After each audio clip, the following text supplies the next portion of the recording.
नहीं सर, देखो एहतजाज का कॉल, खान साहब का एहतजाज का कॉल है, वो फाइनल है, उन्होंने कॉल किया है, कोई ऐसी कॉल अप वाली बात ही नहीं है। तो यानी एक शख्स का वजूद है वो अफरा तफरी के साथ जुड़ा हुआ है।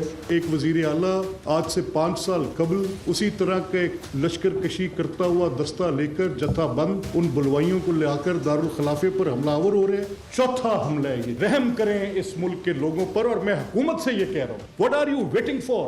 हुकूमतें इस तरह की अफरा तफरी को कुचला करती हैं, ये सियासत नहीं है। नहीं आपसे होता तो मुझे अफसोस होगा। जो ये कहे कि बुशरा बीबी जो है ना वो घरेलू खतून है और सियासत में नहीं है। गाड़ियों में जल्दी जल्दी बैठ जाए, हमने जाना है और हमने जो है इमरान खान को छुड़ा के लाना है। बाजी कैसे? इस आखिरी कॉल के ऊपर इससे बड़ी शर्मिंदगी एक लीडर के लिए नहीं हो सकती, जो कह रहा मरो मर जाओ मेरे लिए, ये आखिरी कॉल है। सिर्फ 80 लोग जो है वो पूरे पंजाब से जो है वो बाहर निकले हैं। एक तरफ रियासत पे हमला है, दूसरी तरफ वो जा रहे हैं जी हमसे मुज़ाकरात कर लें।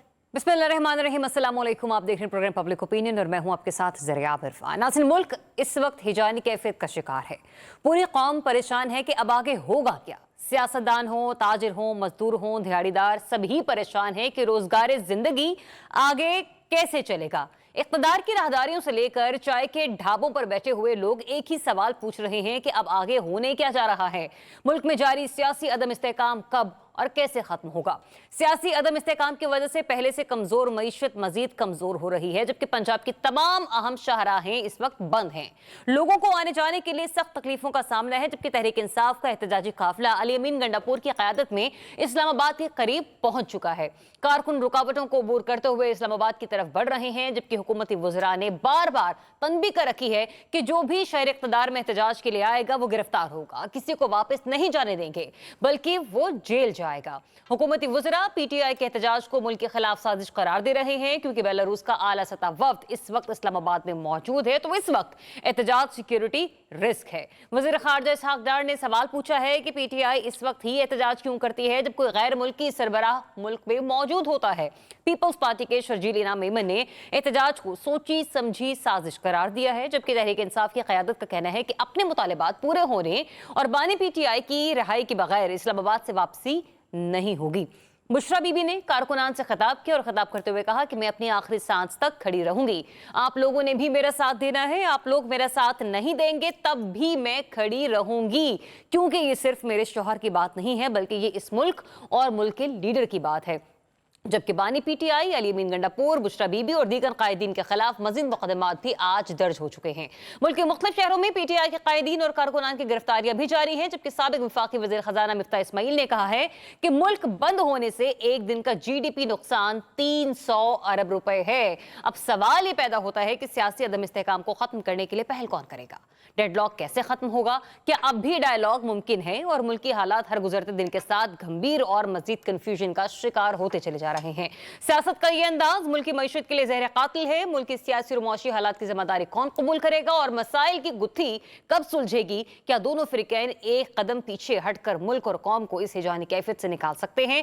आज की प्रोग्राम में इन तमाम सवालात पर अपना तज्जिया देने के लिए प्रोग्राम में हमें ज्वाइन कर रहे हैं सीनियर सहाफ़ी तज्जियाकार रिजवान रज़ी साहब, अनवर रज़ा साहब और राना मुबश्शिर साहब। सबसे पहले चलते हैं इस्लामाबाद। राना मुबश्शिर साहब वहां पर मौजूद है, उनसे जानते हैं कि वो अपने घर में महसूर हैं या कहीं और मौजूद है। राना मुबश्शिर साहब, इस्लामाबाद समेत इसकी गिरदोनवार की सिचुएशन में चाहूंगी कि सर आपकी ज़बानी हमारे नाज़रीन तक पहुंचे। देखिए, थोड़े से ऐसे रूट्स थे इस्लामाबाद के अंदर परसों तक कि जिसमें थोड़ा सा एक्सेस हो जाता था मरी रोड पर। मरी रोड से क्लब रोड जो है इस्लामाबाद क्लब रोड तक हो सकता है एक्सेस हो जाता था, लेकिन जब यहाँ पे ये बेलारूस की जो डेलीगेशन आया है या आज प्रेसिडेंट आए हैं, उनके आने से वो भी रास्ते जो है वो बंद हो चुके हैं। ठीक है, I understand the security measures are being taken, but at the very same time अगर ये कहा जाए कि हम फ्रीली यहाँ से जा सकते हैं, आ सकते हैं, तो दैट इज नॉट पॉसिबल। तो जो कम्यूटिंग टाइम है, जो नॉर्मली जहाँ पे पहुंचने के लिए आपको 5 मिनट 7 मिनट दरकार होते थे, अभी वो आप कम से कम 1 घंटा 1.5 घंटे के बाद भी शायद ही पहुंच सकें। एंड सो मच सो के ऑफिस जाना तो आज बड़ी दूर की बात है।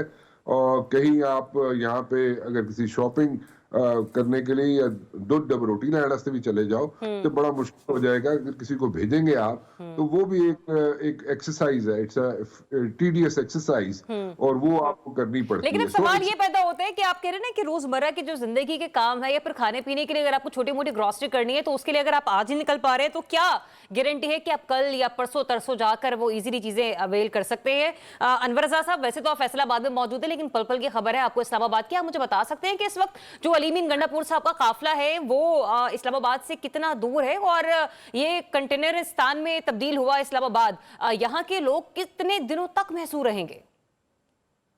जरिया, बहुत शुक्रिया। जो काफिला है अली मीन गंडापुर और बुशरा बीबी का, वो इस वक्त जो जंग 72 है वो उससे थोड़ा सा आगे आ चुका है और ये तरनोल और जंग 72 के दरमियान में है। और इस्लामाबाद में इसका फासला तकरीबन को मेरा ख्याल है कोई 15 किलोमीटर के करीब होगा। और जो आप टूल प्लाजा की बात करती है इस्लामाबाद मोटरवे का, वो इसके बिल्कुल करीब है। तरनोल के फौरी बाद टूल प्लाजा आएगा और उसके बाद फिर आप इस्लामाबाद में एंटर हो सकेंगे। और इनके काफिले की सिचुएशन तो ये है। लेकिन मुझे लगता है यूं है कि शायद अली अमीन गंडापुर और गवर्नमेंट ये चाहती है कि बेलारूस का जो प्रेसिडेंट है उनके विजिट के दौरान ये जो आपका पूरा जुलूस है ये शायद इस्लामाबाद के अंदर दाखिल। अच्छा अनवर साहब, यहाँ पे सवाल एक मेरे ले लीजिए कि बेलारूस के जो सदर हैं वो 3 रोज के लिए पाकिस्तान में मौजूद होंगे। एक तो आज का दिन हो गया ना, ठीक है, 3 रोजा सरकारी दौरा है उनका, तो ये कैसे मुमकिन है कि इतना बड़ा काफिला लेकर अली मीन गंडापुर इस्लामाबाद ना पहुंच सके? और आपने कहा ना 15 से 16 किलोमीटर का ही सिर्फ फासला रह गया, क्योंकि कल से जब वो निकले थे तब से लेकर अब तक उन्होंने बहुत सारे मकामात, स्पेशली अगर मैं कटी पहाड़ी का जिक्र करूं तो वो खासी मज़ामत दिखाई है। आगे चलना तो मेरे ख्याल में खासा अब उनके लिए थोड़ा सा आसान होता चला जा रहा है। जरिया, आप देखिए 2 चीजें हैं। मैंने कहा कि ऐसा मुमकिन हो सकता है क्योंकि ये इंटरनल अरेंजमेंट भी हो सकता है कि आपको पता है कि अली मीन गंडापुर एस्टेब्लिशमेंट और गवर्नमेंट के साथ भी अलायना मुज़ाकरात का हिस्सा भी हैं, ये भी मुमकिन है। और दूसरी सूरत ये है कि जब आप इस्लामाबाद इंटर होंगे तो जो गवर्नमेंट है, वजारत दाखिला स्पेशली, उन्होंने इतने इंतजाम कर रखे हैं तो मुमकिन है ये दूसरी सूरत हो कि वो उन्हें एंगेज कर ले वहां पर। और आपको पता है जब पुलिस एंगेज करेगी मुजाहिरीन को तो मुमकिन है वहां पर फिर आप ठीक है। अच्छा, मुजाहिरीन की एंगेजमेंट की बात कर रहे थे, मुझे लगा शायद आप किसी और की एंगेजमेंट की बात कर रहे थे। रिजवान रज़ी साहब, आज भी 1.5 घंटा मुलाकात हुई बैरिस्टर सैफ और बैरिस्टर गौहर जो थे वडियाला जेल गए। अनवर साहब ये कह रहे हैं कि मोहसिन नकवी जो हैं वो मुजाहिरीन को एंगेज करेंगी, लेकिन आपको लगता है कि मुजाहिरीन को एंगेज करने से बहुत बेहतर है कि बुशरा बीबी अली मीन गंडापुर को एंगेज किया जाए? देखिए, उन्हें शायद एंगेज किया जा चुका है और ये जो 1.5 घंटे की मुलाकात है उसके बाद एक और भी मुलाकात हुई है। उसकी जो विस्परिंग है वो मेरे कानों में अनवर रजा जैसे एक प्यारे शख्स ने की है, तो बस उनकी अमानत समझें। लेकिन ये है कि वो भी हुआ है और जो नेट रिजल्ट है कि दोनों फरीकैन अपने अपने नुक्ता नज़र पे ताहाल जब तक मैं प्रोग्राम में बैठा था डटे हुए हैं। और वो मतलब अब दोनों के मुतालबात को सामने रख लीजिए। एक का मुतालबा ये है कि हम आए हैं तो बानी को लेके जाएंगे और दूसरे का मुतालबा है कि ये वाला बड़का ही फाड़ दें। ठीक है, तो अब दोनों इस पोजीशन पे हैं। देखिए, यहाँ पे राना मुबशर साहब की सारी उम्र गुजर गई है पॉलिटिकल रिपोर्टिंग करते हुए। यहाँ पे कुछ कुव्वतें एक्टिव हुआ करती थी, जो पॉलिटिकल फेसेस होते थे, जो सबको इंगेज करने की सलाहियत रखा करते थे और वो उधर वाली पार्टी भी उसको कबूल कर लेती थी, इधर वाली भी कर लेती थी कि अच्छा चलो जी नेगोशिएट करें। हाँ। वो फेसेस जो है ना वो मुझे पूरे मौजूदा पूरे मंजरनामे से एब्सेंट नजर आ रहे हैं।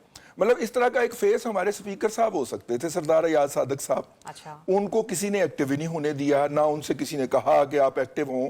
वो थोड़ी सी एक्टिविटी करने लगे ही थे तो शुरू में ही वो शट अप हो गए। बार-बार कहा जाता है कि हुकूमत के साथ मुज़ाकरात होंगे, हुकूमती वक्त से भी हो रहे हैं, चले हल्की फुल्की, क्योंकि आज ये खबर भी आई है कि कहा गया कि जब तक बेलारूस के सदर हैं तो आपको एक या अगर आप पहुंच जाते हैं तो हम आपको एहतजाज के लिए कोई और मकाम दे देते हैं, हुकूमत उसमें आपको फैसिलिटेट भी करेगी, आप डी चौक मत आए। मतलब इसे मैं 2 सवालों का वो लेना चाहती हूँ। एक तो ये कि हुकूमत को ये बावर हो चुका है कि जितना बड़ा काफिला है ये लोग पहुंचकर रहेंगे, वो अलग बात है कि आपको डी चौक नहीं किसी और जगह फैसिलिटेट कर दिया जाएगा। अब ये कौन लोग हैं जो ये इस किस्म की गुफ्तगू फरमा रहे हैं? ये मेरे इल्म में तो ये नहीं है कि ये कौन लोग हैं, ये आपकी है इंफॉर्मेशन है।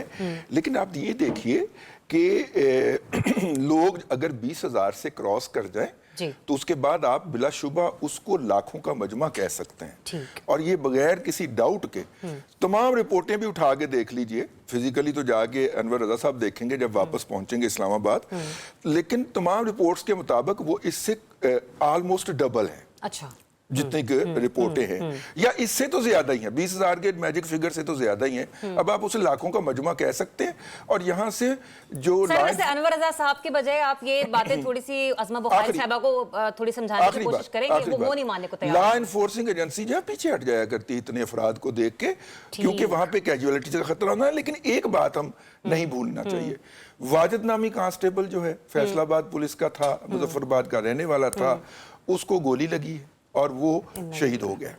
अच्छा, उसके बाद 70 के करीब पुलिस के अफसरान और जवान जो हैं वो जख्मी हैं। ठीक है, चलो कैजुअलिटीज का भी जिक्र करते हैं। ये जो जवान है ये भी हमारे अपने, और मैंने प्रोग्राम को जब क्लोज किया था लास्ट ईयर से, तब भी मैंने यही कहा था कि अल्लाह ताला तमाम पाकिस्तानियों को अपने हिफ्ज़ मान में रखकर, तमाम पाकिस्तानियों से मराद हर एक बशर है जो कि पाकिस्तान में मौजूद है।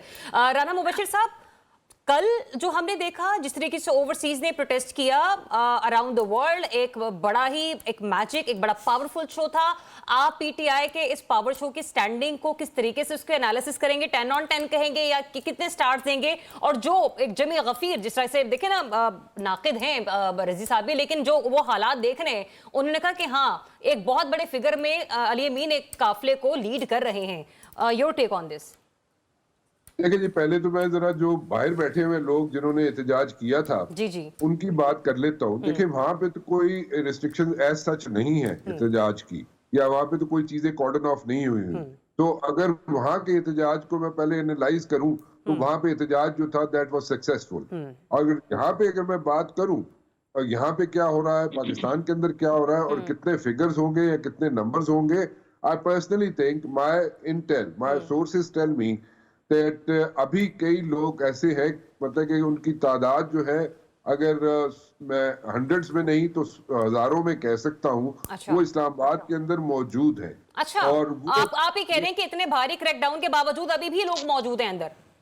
Yes, they are very much over here. They are like they are at places like you can say that they are like cover up करके बैठे हुए अपने आप को, या कवर्ड प्लेसेस में है या अंडर कवर है, या ऐसे करने के मुख्तलिफ मकामात में मौजूद हैं। और वो दे आर जस्ट वेटिंग के अगर ये जो लोग एंटर होते हैं आईसीटी में, इस्लामाबाद कैपिटल टेरिटरी में, तो then they are going to show up. तो दिस इज द स्ट्रेटजी। और एक पॉइंट पे नहीं, ये डिफरेंट पॉइंट्स जो लीड करते हैं टुवर्ड्स इस्लामाबाद, वहां पे पॉकेट्स में। वैसे आपकी अपनी असेसमेंट क्या है राना मुबशिर साहब, कब तक पहुंच जाएंगे अली अमीन Gandapur? That's hard to say because they are moving in a slow pace. वो बड़े आराम से चल रहे हैं। अच्छी स्ट्रेटेजी है सुकून के साथ चलना, और अब जब तक आते रहेंगे तब तक वो क्या कहते हैं ना कि कॉरिडोर खुला रहेगा नेगोशिएशन का। कॉरिडोर तो नहीं खुला रहेगा। They will be given tough time once they try and enter the ICT, Islamabad capital territory में एंटर करने की कोशिश करेंगे तो they will be given tough time, इसमें कोई शक नहीं है। But then again, जितनी आर्टरीज लीड कर रही हैं टुवर्ड्स इस्लामाबाद, उन पे ये इंगेज करने की कोशिश करेंगे लॉ एनफोर्समेंट एजेंसीज को डिफरेंट पॉइंट्स पर। तो वो आके टेंशन डाइवर्ट हो जाए। ये पुरानी स्ट्रेटजी हुआ करती थी, और ये किसी जमाने में जब 9 सितारे होते थे, जो इत्तेहाद कायम हुआ था 9 सितारों वाला भुट्टो साहब के दौर में, उस वक्त ये स्ट्रेटजी इवॉल्व की जाती थी कि मुख्तलिफ मकामात पे टोलियों की सूरत में पुलिस को इंगेज किया जाता था, और फिर ये जांच करने वाले लोग जो है उनको इंगेज करके गलियों में, मोहल्लों में जाके छुप जाते थे, और पुलिस उनको फॉलो किया करती थी, और वो जिसको कहते हैं ना आंख मचोली चलती रहती थी। तो एग्जैक्टली वही स्ट्रेटजी मेरे ख्याल में ये लोग इवॉल्व करने वाले हैं। और अच्छा, एक और स्ट्रेटजी है जिसके ऊपर ये गामजन हुए, और हमारे बड़े प्यारे भाई, हमारे बड़े अजीज अनवर रजा बार बार बुशरा बीबी के बारे में गुफ्तगू फरमाया करते थे कि वो देखिएगा ज़रिया वो लीड किया करेंगी। अनवर रजा, हम ये तो नहीं कह सकते कि चले वो एक सियासी अंदाज में लीड कर रही है, लेकिन जिस तरीके से उन्होंने अपनी पावर को शो किया, वो बाहर आई, वो लोगों से मुखातिब हुई, इस स्ट्रेटजी को आप किस हद तक पॉजिटिव देख रहे हैं पीटीआई की काफिले को आगे बढ़ाने के लिए और स्ट्रेंथन, मतलब जो है ना उसको इंटैक्ट रखने के लिए, यूनिटी को कायम रखने के लिए? देखिए ज़रियाब, ये बहुत ज़रूरी था कि अगर आपने इस तहरीक को, इस एहतजाज को कामयाब बनाना है और लोगों को इंटैक्ट रखना है, तो बुशरा बीबी या अलीमा खान, इन दोनों में से कोई एक आगे होता। तो आपने देखा कि बुशरा बीबी पॉलिटिकल जो मीटिंग्स थे उनको भी हेड करती रही हैं, डायरेक्शन देती रही हैं। उन्होंने रात को कंटेनर के ऊपर से खिताब भी किया, लोगों को इंटैक्ट रखा। और एक बड़ी इंटरेस्टिंग बात यह है कि लोगों ने अली अमीन गंडापुर को स्मॉग के और उस जुलूस से निकलने नहीं दिया। उन्होंने कहा मुझे वजू करना है, नमाज पढ़नी है, लोग उनके साथ साथ थे। लोग अब आप देखिए कि कारकुनान ये चाहते हैं, मुझे याद है उनकी स्टेटमेंट, उन्होंने कहा बड़ा मुझे वजू करने जाना है, मैं कहीं नहीं जा रहा। जी जी जी, बिल्कुल ऐसे ही। देखिए एक और बड़ी इंपॉर्टेंट बात यह है कि आप इस पर जरा नोट कीजिएगा, आपने कहा था एंगेज करने की बात, तो मुझे वो पहले मरहले में टाइम नहीं मिल सका। देखिए एंगेज की बात यह है कि आज बानी पीटीआई ने जेल में मीडिया से गुफ्तगू भी की और उन्होंने ये बात का इजहार किया कि ये अगर करना चाहते तो मुझे रिहा कर सकते थे और हम आगे बढ़ सकते थे। बात मैंने आपको कहा वहीं पर रुकी हुई है। अभी भी दोनों के दरमियान, बानी पीटीआई और ताकतवर हलकों के दरमियान ट्रस्ट डेफिसिट मौजूद है। दोनों एक दूसरे पर एतबार करने को तैयार नहीं। एक बात। दूसरी बात, देखिए अगर इस तरह एहतजाज की सूरत में अगर आप किसी को रिहा कर दें तो फिर एक गवर्नमेंट नहीं बल्कि जो ताकतवर हल्के और एस्टेब्लिशमेंट है वो कहीं के नहीं रहते। इसलिए ये मुमकिन नहीं कि बानी पीटीआई को फौरी तौर पर रिहा कर दिया जाए। एक और बात बड़ी इंपॉर्टेंट जरा वो भी आपको बताता चलूं कि ये फरवरी में आप देखेंगी बानी पीटीआई से मुतालिक आपको तब्दीलियां नजर आएंगी। आप देखेंगी कोई इम्कानात हैं कि वो बाहर भी आ सकते हैं। बहुत सारी चीजें आपको फरवरी में नजर आएंगी। वो फैक्टर्स कौन से हो सकते हैं उस पर ब्रेक के बाद बात कर लेते हैं। और जो ट्रस्ट डेफिसिट के हवाले की ना उस पर भी गुफ्तगू करना बाकी है। लेकिन मैं जाते जाते एक और सवाल आपके सामने रखकर जाना चाहती हूँ, इसका जवाब मैं आगे रिजवान रज़ी साहब से लूंगी कि कल कुछ पीटीआई की लीडरान पर पर्चे हुए और मुझे तो ऐसा लगा कि शायद वो पर्चे करने के बाद ना मुफ्त की मशहूरी नहीं हो जाती है, वो हुई है उन लोगों के साथ। क्योंकि कहीं मुझे वो एहतजाज में ना तो वो किसी काफिले को लीड करते हुए नजर आए, ना वो मुझे घर से बाहर निकलते हुए नजर आए। सिर्फ अगर उनका कोई जोर मुझे नजर आया तो वीडियो पैगामात पे इंस्टाग्राम या ट्विटर पर नजर आए। इसके अलावा वो मुझे अपनी आवाम के साथ कहीं दिखाई नहीं दिए। Stay tuned, public opinion. जी वेलकम बैक वंस अगेन। नाज़रीन, ब्रेक के बाद एक इंपॉर्टेंट न्यूज़ है वो मैं आप लोगों के साथ शेयर करना चाहूँगी। खबर ये रिपोर्ट हो रही है, मिनिस्टर इनक्लेव से ज़रा ये दावा कर रहे हैं कि इस वक्त बड़ी एक अहम मुलाकात जारी है पाकिस्तान मुस्लिम लीग नून और पाकिस्तान तहरीक इंसाफ के लोगों के दरमियान। पाकिस्तान तहरीक इंसाफ की तरफ से सैयद कैसर साहब, शिबली फराज साहब जो हैं वो और बैरिस्टर गौहर साहब वो इस मुलाकात का हिस्सा है। जबकि अभी जो रिजवान रज़ी साहब अपने तज्ज़िये में कुछ साहिबान के हवाले से अर्ज़ कर रहे थे, नून लीग की तरफ से अमीर मकाम अयाज सादिक साहब, मोहसिन नकवी साहब और राना सनाउल्लाह साहब भी इस मीटिंग का हिस्सा हैं। लेट्स सी के मामला कहां पर जाकर जो हैं वो फोल्ड होते हैं और वो जो मुज़ाकरात के हवाले से बातचीत है वो शुरू हो चुकी है। अच्छा, बहरहाल पाकिस्तान तहरीक इंसाफ के सीनियर रहनुमा सेनेटर खलील ताहिर सिंधु साहब ने हमें ज्वाइन किया है। उन्हें मुस्लिम लीग नून के सीनियर रहनुमा हमारे साथ मौजूद हैं, ज़रा उनसे इस बारे में बातचीत कर लेते हैं। ताहिर साहब फरमाइएगा, जिस मुलाकात का मैं इस वक्त जिक्र कर रही हूँ क्या ये आपकी नॉलेज में है? नहीं जी, thank you very much. First of all तो एक आपके और आपके जितने भी शुरका हैं उनको मेरी तरफ से अस्सलाम वालेकुम। मैंने भी आपके मुंह से सुना है अभी तक तो कोई ऐसी बात नहीं है। अच्छा। लेकिन जो अगर आपका कोई मुस्तनिद जरिया या कोजेंट एविडेंस था तो शायद ये ऐसी बात हो।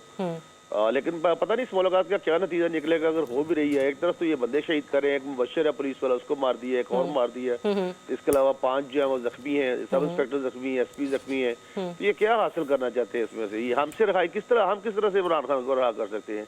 अच्छा, ताहिर साहब बड़ी मासूद के साथ कुछ कैजुअलिटीज का आप भी जिक्र कर रहे हैं। आज मरीम बीबी ने भी किया, असबा बखारी साहबा ने भी किया। अब जो कैजुअलिटीज हुई डेफिनेटली वो हमारे भी भाई हैं। लेकिन सवाल ये भी पैदा होता है कि पाकिस्तान तहरीक इंसाफ में जो लोग मौजूद है, जो उनके कारकुनान है, क्या वो पाकिस्तान के शहरी नहीं? तो उनमें से किसी को क्या हुआ है? क्या हमारी तो जो पुलिस है वो नहती है? उनमें से तो गलेल की गोलियां उनके पास में थी। और दूसरे नंबर पे क्या इसका तरीकाकार ये है कि अगर एक तरफ से शहीद होगा तो दूसरी तरफ से लाजमी करना है। लेकिन इनकी तरफ से तो कोई किसी को कुछ नहीं कहा गया। अगर ये अभी ये चौकियां जला रहे हैं और बहुत कुछ कर रहे हैं, पुलिस की वैगन जलाई है, क्या ये पाकिस्तान की प्रॉपर्टी नहीं? अगर तो इमरान खान को किसी DC ने अंदर किया है तो फिर हुकूमत उसको छोड़ सकती है। अगर अदालत कॉम्पिटेंट अदालत ने अंदर किया है या कॉम्पिटेंट अदालत के रहम करम पे तो हम उसको कैसे छोड़ सकते हैं? सही, मतलब आप ये कह रहे हैं कि उनके ऊपर जो केसेस हैं वो अपने केसेस भुगते हैं। लेकिन सर ये आपको भी अच्छे तरीके से मालूम है कि हमारे यहाँ इस वक्त जितने भी केसेस चल रहे हैं और बहुत से में उनके पास जमानतें भी मौजूद हैं, लेकिन किसी एक में भी उनके पास जमानत जो है वो उनको कोर्ट से नहीं मिल पा रही। मतलब यूं कह लीजिए कि कोर्ट दे चुकी है लेकिन हुकूमत उनको रिहा करने पर तैयार नहीं है। नहीं, ऐसी कोई बात ही नहीं है। उन पे केस है जो जिनमें उनकी अरेस्ट पड़ी है, ये कैसे हो सकता है? ये तो पुलिस रूल्स की और वैसे भी बाज़ाब्ता फौजदारी जो क्रिमिनल प्रोसीजर एक्ट है, myself is advocate, practising वकील हूँ, ये कैसे हो सकता है कि अगर बंदा किसी अपना किसी भी और जुर्म में, वहाँ पे लिखा होता आखिरी जुमला जज साहब ने कि अगर किसी और मुकदमे में मतलूब नहीं है तो उसको फौरी रिहा किया सर जाए। ये बेशतर बार हुआ है और बारहा हुआ है, और सिर्फ बानी पीटीआई के साथ नहीं हुआ, मतलब इस वक्त पाकिस्तान तहरीक इंसाफ के दीगर रहनुमाओं के साथ हुआ है, हमने खवातीन के साथ भी होते हुए देखा। मतलब ये है कि उनकी किसी और मुकदमे में गिरफ्तारी लाजमी होगी, कोई एक मुकदमे थोड़ी है, तो इसका इट डज नॉट मीन के लिए हम कैसे हम रोक सकते हैं अदालत के ऑर्डर को? भला जी सर ये बहुत बार हुआ है, इससे आप डिनाइल नहीं कर सकते। बहरहाल मुझे ये बता दीजिए कि इस वक्त आपने कहा ना कि चलिए हमारे पास मुस्तनद ज़राए हैं, एक तरफ आप कह रहे हैं कि बानी पीटीआई की रिहाई मुमकिन नहीं है, ना ही आप लोग इसे अफोर्ड कर सकते, तो सर फिर मुज़ाकरात में क्या गिव एंड टेक होगा, क्या ले दो होगा, मतलब समझ से बाहर है। क्योंकि मैं तो I am not part of this मुज़ाकरात, और जो भी डायलॉग हो रहा है मुझे तो इस बात का भी अभी आपकी जुबानी पता चला है। लेकिन अभी देखते हैं अगर हो ठीक है, अगर सीज फायर हो जाता तो बहुत अच्छा है लोगों के लिए। लोगों की जिंदगी जिन्होंने बनाई हुई है, सारा हर कोई चीज बंद करनी पड़ी है सिर्फ 4-5 हज़ार लोगों के लिए। आप कितने, आपके इसका मतलब है कि जो 22 लाख लोग हैं यहाँ पे, बाकी सर ये आप ज्यादती कर रहे हैं। 4-5 हज़ार लोग नहीं, हमारे पैनल में मौजूद जितने भी यहाँ पर सीनियर मेंबर्स बैठे हैं उनका भी ये कहना है कि बात अब 20-25 हज़ार से ऊपर के लोगों की तरफ जा चुकी है। 25 हज़ार के लिए हम 26 करोड़ लोग, जो 25 करोड़ लोग हैं या 24 करोड़ लोग हैं, उनके बुनियादी हकूक नहीं है। ये किस हकूक के लिए जंग लड़ रहे हैं? मुझे सिर्फ इतना बता सर ये वो अपने उस हुकूक के लिए जंग लड़ रहे हैं जो उन्होंने 8 फरवरी के इलेक्शन में अपना फैसला सुनाया था। 8 फरवरी को किसी अदालती ट्रिब्यूनल ने कहा कि ये इलेक्शन ठीक नहीं हुआ, ये गलत हुआ है, किसी ने कहा? ये अभी खुद कह रहे हैं ना। अभी जब तक किसी को कोई एविडेंस नहीं आती, किसी अदालत में ट्रायल नहीं होता, तो हम किस तरह से मान सकते हैं? सर अदालतों में केस लगे हुए, लेकिन आपको भी पता है कि 26वीं आईनी तरमीम के साथ क्या हुआ। बहरहाल आपने कहा ना कि 26वीं आईनी तरमीम में क्या है, और आज भी इनके जजेस बैठे हैं, और अगर आप उनको ले सकती हैं, अगर कामरान मुर्जा साहब को, तो उनसे पूछे कि सलमान अकरम राजा साहब ने और जो बिल लाया 26वीं तरमीम, वो सलमान अकरम राजा साहब ने और कामरान मुर्जा साहब ने बनाई है। हमारी तो वो तरमीम ही नहीं है। अच्छा। अगर हमारी तरमीम होती तो वो ये नहीं थी। सर आपकी तरमीम तो खैर ये पहले भी नहीं थी, आप लोगों को खुद भी मालूम नहीं था इस तरमीम में क्या लिखा है। बहरहाल मैं इस एजेंडे से हटके मैं एक अलग से सवाल पूछना चाह रही हूँ आपसे। जो मौजूदा हालात है इसके पेश नजर देखिए, कहीं ना कहीं आपने कहा ना कि सीज फायर हो जाए तो बहुत बेहतर होगा। क्या लगता है आपको, मतलब दोनों फरीक अगर बैक स्टेप पर जाते हैं, एक एक कदम भी पीछे जाते हैं, पीटीआई क्या कर सकती है, क्या करना चाहिए उससे, और पाकिस्तान मुस्लिम लीग नून या मौजूदा हुकूमत क्या कर सकती है, उससे क्या करना चाहिए? देखिए अल्टीमेटली पीटीआई को और मुस्लिम लीग नून को, पीपल्स पार्टी को, सबको इकट्ठे मिलकर बैठना पड़ेगा। दूसरी जंग अजीम हुई तो उसके बाद भी टेबल टाक की हुई थी।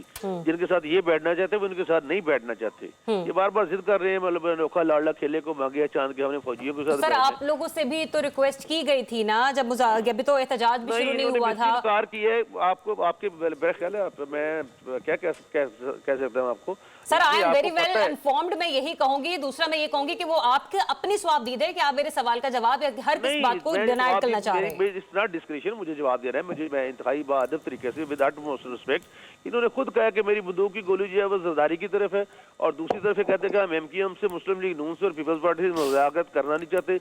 मुज़ाकरात हम उनके पास साथ करना चाहते हैं जिनके पास पेट फाड़ कर तो आप लोगों ने भी तो सड़कों पर घसीटना था। Anyways thank you so much.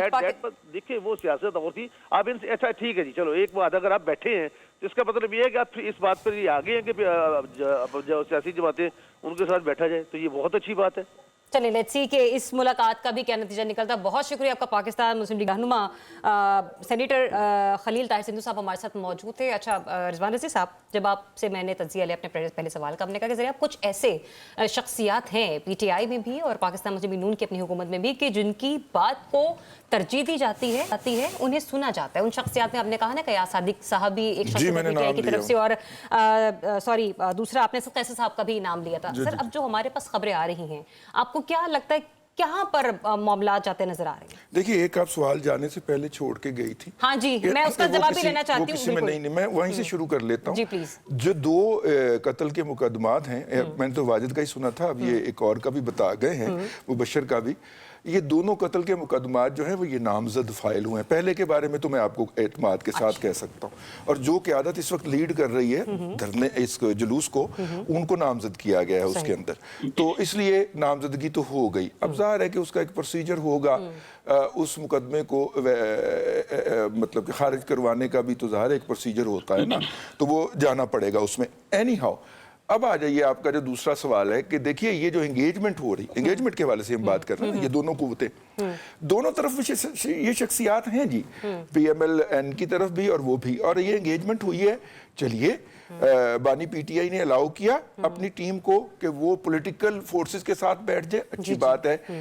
और दोनों में से दोनों एक दूसरे को क्या दे सकते हैं कि मजीद कोई खूनरेजी ना हो पाए, दोनों क्या दे सकते हैं कि कम अज कम ये 27 तक तो ना इस्लामाबाद में एंटर हो, जब तक के वो सदर हैं इधर और वो सारा कुछ हो रहा है, और उसके बाद जो भी शोडाउन होना है। लेकिन मैं आपको अपने जो है वो मैंने जो मुबशर भाई जैसे लोगों से सीखा है उसके बायस ये कह सकता हूं कि वहां पे राना सना की मौजूदगी इधर से, और एक जो और आपने नाम लिया अभी, इन दो एक राना सनाउल्लाह हैं, हाँ जी, मोहसिन नकवी हैं, और अमीर मकाम है, अमीर मकाम। हाँ, अमीर मकाम की मौजूदगी मीनिंगफुल है, राना सनाउल्लाह की मौजूदगी जो है इसका मतलब है कि ये डायलॉग टूटने का इम्कान कम से कम है। अच्छा ठीक है, रज़ी साहब आपका पॉइंट ऑफ व्यू आ गया, मुझे इजाजत दीजिए विद रिस्पेक्ट। हमें सेनेटर हुमायूं मेमन साहब ने ज्वाइन किया है, पाकिस्तान के सेनेटर हैं। हुमायूं साहब बहुत शुक्रिया आपके वक्त के लिए। हुमायूं साहब, जिस मुलाकात का हम लोग इस वक्त जिक्र कर रहे हैं जो कि मिनिस्ट्री इनक्लेव में जारी है, मैं जानना ही सबसे पहले चाहती हूँ, क्या आपको इसका इल्म है? देखिए जी, इसमें ये है कि बहुत सारी चीजें सामने आती हैं, बहुत सारी चीजें वो हैं जब तक उसका फाइनल आउटकम ना आ जाए। और जैसे हम लोगों ने कहा हुआ है, जैसे पाकिस्तान तहरीक इंसाफ का इस दफा का पॉइंट ऑफ व्यू है कि जब तक हम लोग इमरान खान के नाम मुंह से ना सुन लें कि यार ये चीज रिटर्न करनी है, उस वक्त तक हम नहीं मानेंगे। ठीक है, ये प्रिंसिपल स्टैंड है पाकिस्तान तहरीक इंसाफ का। अब आ जाती है बातें मोहसिन नकवी साहब का, आपने कहा है कि जो इंटीरियर मिनिस्टर है, देखिए उस इंटीरियर मिनिस्टर की आप क्या बात कर रहे हैं कि जो कि ओपनली कह रहे हैं कि जो गिल्टिस बल्तिस्तान के लोग हैं, जो आजाद जम्मू कश्मीर के लोग हैं, वो पाकिस्तानी नहीं है। आपने आज से पहले कभी ये बात सुनी है?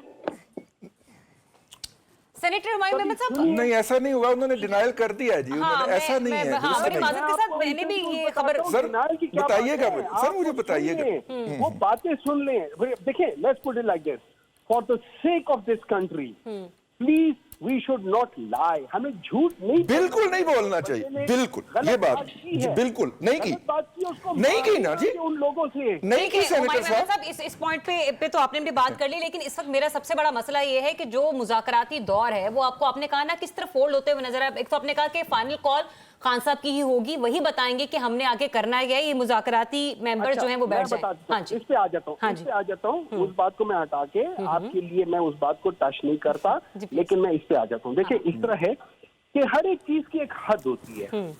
जब आप पॉलिटिकल केसेस की हद पे आ जाते हैं ना, तो फिर बात बिगड़ जाती है। ठीक, हम थ्रू आउट एक लीगल सिस्टम के थ्रू बैटल करते रहे हैं, और एक एक केस के ऊपर कितने कितने महीने हम लोग बैटल करते रहे हैं। पहले लोअर कोर्ट में किस गलत तरीके से क्या गलत केसेस हुए, 200 केसेस हुए, फिर उनमें से 3 में किस तरीके से सजा हुई, हम लड़ते रहे हैं एक इस बात पे कि हम उस अदलिया के सिस्टम में से निकल के जाएं, हम किसी के डील की वजह ना जाएं। लेकिन ये जो आखिरी केस, जब उनको बेल मिल गई थी, ये जो आखिरी केस शाम को रात को कर दिया है, ये एक गलती बहुत बड़ी कर दी। ठीक है सर, अब उस गलती का अजाला आपके नजदीक कैसे हो सकता है, क्योंकि एक बहुत बड़ी तादाद में आपके कारकुनान इस वक्त अली अमीन की क़यादत में मौजूद हैं।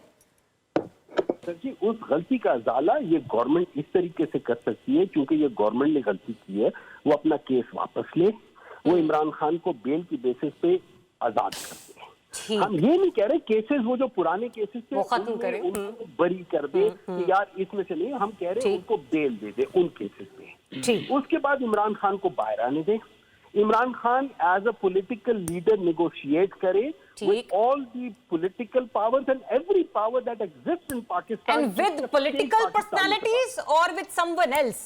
Lastly, sir, with मैंने अगर आप मेरी बात सुन लेती, आप ये सवाल ना करती।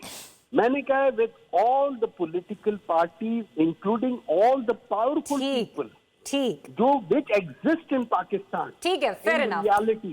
In reality, देखिए, हमें इस वक्त ये जो झूठ बोलना होता है ना, हमें इससे निकलना होगा कि यार मैं पॉलिटिक्स में नहीं हूँ, यार फलाना वो नहीं है। जो रियलिटी है उस रियलिटी को सामने रखो, उस पे आके बात करो, और इंशाल्लाह ताला पाकिस्तान। चले, एक हकीकत तो ये भी है कि खान साहब की फाइनल कॉल पर नपूर साहब की ज़ेर क़यादत बहुत बड़ा एक यूं कह लीजिए कि काफिला जो है वो इस वक्त कुछ ही देर में या यूं कह लें कि कुछ घंटों में शायद इस्लामाबाद को टच करने वाला है। बहुत शुक्रिया आपका सेनेटर हुमायूं अहमद साहब हमारे साथ मौजूद थे। राना मुबशिर साहब और अनवर रज़ा साहब नाराज नहीं होइएगा, बस ब्रेक के बाद आते साथ ही मेरे सवालात आप लोगों से ही होंगे। एक छोटी सी ब्रेक लेने का कहा जा रहा है। Stay tuned public opinion. जी वेलकम बैक। नाज़रीन, डायरेक्टली मैं ज़रा राना मुबशिर साहब आपकी तरफ आऊँगी। सर, ब्रेक पर जाने से पहले बड़ी तफसील से गुफ्तगू हुई इस मामले पर कि एक मुलाकात हो रही है मिनिस्टर इनक्लेव में, फिर मैंने पीटीआई और पीएमएलएन दोनों तरफ का मौक़िफ़ भी सामने रखा, आपने सारी गुफ्तगू भी सुनी। अब आपका क्लियर इसके ऊपर जो है वो तज्ज़िया क्या होगा, और आपको लग रहा है कि जो पॉलिटिकल पर्सनैलिटीज़ के दरमियान होने वाले मुज़ाकरात हैं या बातचीत है, इसके कोई अच्छे नताइज मुरत्तब होंगे? मेरा नहीं ख्याल। आई डोंट थिंक सो इसके कोई नताइज निकलेंगे। रीजन बीइंग कि देखें, there is a serious trust deficit जिस पे हम पहले भी बात कर चुके हैं, और संजानी का जो जलसा हुआ था वो इसलिए हुआ था कि उसमें कुछ टर्म्स एंड कंडीशंस तय पा गई थी, तो कुछ बातें ऐसी थी जो कमिटमेंट्स की गई थी गवर्नमेंट के एंड से जो कि पूरी नहीं हुई थी, और इसमें कहा गया था कि 8-10 दिन के अंदर अंदर आपको फला चीजें कर दी जाएंगी, लेकिन वो नहीं हुआ था। सो वंस अगेन आप उस तरफ ही जा रहे हैं, और PTI is not ready to buy all this stuff. ठीक है, क्योंकि वो भी ट्रस्ट गवा मतलब इनका खो चुकी हुकूमत, कोई एक वादा भी आज तक पूरा नहीं किया गया। तो अभी जो है वो बिल्कुल दे आर लाइक एडमेंट, और बिल्कुल उन्होंने अपनी क्लैरिटी रखी हुई है माइंड में, और वो ये कह रहे हैं जनाब कि नहीं, कल वाली गल छोड़ो, सानू ट्रक दी पत्ती पीछे ना लाओ, सानू जो कुछ करना है फौरन दसो। तो वो उसमें कोई चीज नहीं आ रही, उसमें कोई यहाँ पे कमिटमेंट करने के लिए तैयार नहीं गवर्नमेंट। ठीक है मुबशिर साहब, ये तो पॉइंट आपका आ गया। अब आप मुझे ये बताइए कि व्हाट इफ अगर ये पहुंच जाते हैं, क्योंकि यही बातचीत हो रही है कि धरने का पॉइंट डिसाइड किया जा रहा है ना बेलारूस के सदर की वजह से। सर, अगर पीटीआई नहीं मानती और कह देती है कि हमने डी चौक ही पहुंचना है, तो अभी हमने जैसे कि प्रोग्राम के आगाज में कहा ना कि ज्यादा दूर नहीं है, बस 3-4 घंटे की और गेम है, सर फिर क्या होगा? सर देखें, पहली बात यह है, इस्लामाबाद हाई कोर्ट ने जो डिसीजन दिया हुआ है उसको हम लोग जो इम्प्लीमेंट करने के लिए हुकूमत जनाब यहाँ पे बैठी हुई है, and they have put there foot down, और इंटीरियर मिनिस्टर साहब बार बार कह चुके हैं जनाब कि उसको फॉलो किया जाए, और हम भी यानी कि गवर्नमेंट भी उसको फॉलो करेगी। नाउ द इशू इज कि जो उसको आप बेलारूस का जब डेलीगेशन प्रेसिडेंट वापस चला जाएगा, this is what I take on this all this things. मैं आई पर्सनली थिंक कि उसके जाने के बाद या जाने के करीब आप फिर के लोग एंटर होने की कोशिश करेंगे, बट उस वक्त तक ये जो आईसीपी की बाउंड्री है उस वक्त तक कोशिश करेंगे कि वहां पे एंगेज करके रखें लॉ एनफोर्समेंट एजेंसीज को। बट यू नो स्ट्रेटजीज इनकी चेंज हो रही है। जैसे स्वाबी में नाइट स्टे करना था इन्होंने, गंडापुर ने, वो स्वाबी के बजाय कहीं और चले गए, कहीं से और चले, तो he had been changing places. तो वो चेंज हो रही है चीजें, तो हतमी बात ये नहीं हो सकती कि जनाब बेलारूस के सदर के या डेलीगेशन के जाने तक इंतजार किया जाए, लेकिन एज ऑफ नाउ ये सिचुएशन है कि कोशिश कर रहे हैं कि डेलीगेशन चला जाए, प्रेसिडेंट चले जाए, then they try to come into the Islamabad territory। ठीक है। अच्छा अनवर रज़ा साहब, देखिए ये कोई बाराती तो है नहीं 40-50 या 200 के करीब, ठीक है ना, किसी ने कोई वलीमे की रोटी खाने जानी है जो हम ये कहें कि चले स्ट्रेटजी चेंज हो जाए या कुछ और हो जाए। अब देखिए इतनी बड़ी तादाद में लोग, और वाकई जैसे भी राना मुबशिर साहब ने कहा कि जो हम फैक्ट्स देखें ना, तो फैक्ट्स तो यही बताते हैं कि इतने बड़े मॉब को, इतने बड़े काफिले को, फिर आपकी स्ट्रेटजी साइड पर रह जाती है, फिर आपने कब रुकना है, कहाँ ठहरना है, फिर वो काफिला डिसाइड कर रहा होता है। ये कहना गलत होगा कि अलीमीन लीड कर रहे हैं, यूं कह लें कि मॉब लीड कर रहा है कि आपने कहां पर जाना है। Is that so? देखिए जरा, आप ये बात बिल्कुल दुरुस्त है, लेकिन आप इस बात पर भी जरा गौर कीजिए कि मुझे एक बड़े ही इंपॉर्टेंट आदमी कहते थे कि जब आपने मैच फिक्स किया हो तो लास्ट बॉल तक भी नहीं पता चलना चाहिए कि आपका मैच फिक्स है। अभी फिक्स है, अभी फिक्स है कहीं ना कहीं। नहीं, जरा समझिए कि अगर बेलारूस के प्रेसिडेंट तक आपने इस्लामाबाद के अंदर मोटरवे से इंटर होना है तो कैसे होंगे? देखिए ये मुश्किल नहीं है सिक्योरिटी एजेंसीज के लिए 1 दिन या 2 दिन किसी को एंगेज करना। जो पुलिस वाले वो शेलिंग करेंगे, लाठीचार्ज करेंगे, मॉब वहीं पर रुका रहेगा, डिस्पर्स होगा, फिर इकट्ठा होगा, 1-2 दिन तो आप यहीं पे। अब मसला क्या है? पाकिस्तान तहरीक इंसाफ बिलखुसूस इमरान खान ये समझते हैं कि बेलारूस के जो वफ्द है उसकी आमद के दौरान ही अगर हम इंटर होते हैं तो फिर हुकूमत पर दबाव बढ़ता है। अच्छा। और फिर जो उनके मुज़ाकरात है वो फ्रूटफुल होंगे। अगर उनके बाद आते हैं तो फिर मोहसिन नकवी ये जानते हैं फिर गवर्नमेंट पर कोई भी प्रेशर नहीं होगा, भले ये डी चौक भी आ जाए। इस बात को जरा समझिएगा। लिहाजा इसी ट्रस्ट डेफिसिट का इजहार बानी पीटीआई भी कर रहे हैं। और आपने देखा है कि बुशरा बीबी किस तरह अलाइन है अली अमीन गंडापुर के साथ, और जो लोग हैं वो कैसे उनके साथ इंटैक्ट है, उनको छोड़ते नहीं है, वो उनके साथ साए की तरह है। उन्हें पता है कि फिर ये 12 अजला पैदल ही घूम जाएंगे, लिहाजा बेहतर है इनको अपनी आंखों के सामने रखा जाए। लिहाजा अगर तो मैंने आपको कहा था पहले, इंटरनल अरेंजमेंट ये है कि आपने बेलारूस के प्रेसिडेंट और वक्त के आमद तक 27 तक आपने इसको लिंगर ऑन करना है, तो ये कर सकते हैं, ये मुश्किल नहीं है।